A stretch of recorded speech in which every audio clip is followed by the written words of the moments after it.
This program includes discussions of family and domestic violence, which may be confronting for some listeners. If you feel unsafe or need support, contact 1800 RESPECT on 1800 737 732 or call police on 000 in case of an emergency. To yet another shocking case of domestic violence. Part of a devastating pattern of violence against women. Stalked, strangled and assaulted by her boyfriend. Charged with domestic violence. This brave woman survived domestic violence. In 2021 to 2022, the ABS Personal Safety Survey reported 1 in 5 adults had experienced family and domestic violence since age 15.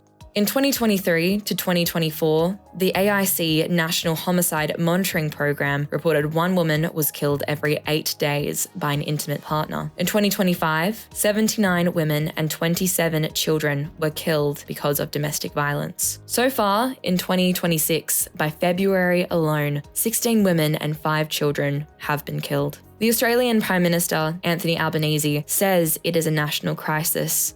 So what are we doing about it? My name is Isla Tomlinson, and today I'll be investigating just that, looking at who is actually making a difference. For women aged 35 to 44, the impact of domestic violence is the greatest burden of disease in the country, outstripping, chronic illnesses and things like that. That was Dr. Colleen Fisher, a professor and past head of the School of Population and Global Health at the University of Western Australia. Colleen's research focuses on family and domestic violence. She has served on several WA government advisory panels on prevention and policy. Colleen, what do you think the biggest misconceptions of domestic violence are?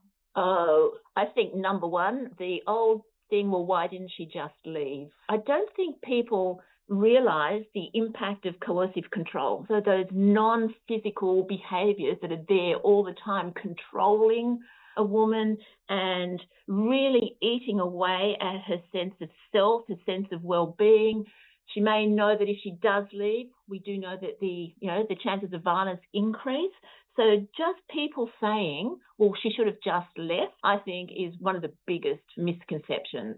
Is it true that the younger you are exposed to domestic violence, the more likely you are to either become a perpetrator of it or a victim of it? Certainly there is intergenerational, violence. If you grow up thinking that something is normal, then you're more likely to perpetuate those behaviours in your own relationships. While these facts paint a devastating picture, there are organisations working on the ground to create real change. One of those is Sagency WA, a Western Australian organisation focused on prevention, education and early intervention in family and domestic violence. Their approach is centred on addressing the root causes of violence. Well, Sagency is a safe space for men to come into and safe space for families to come into. That was Alison D'Vine, the establishing director of Sagency WA.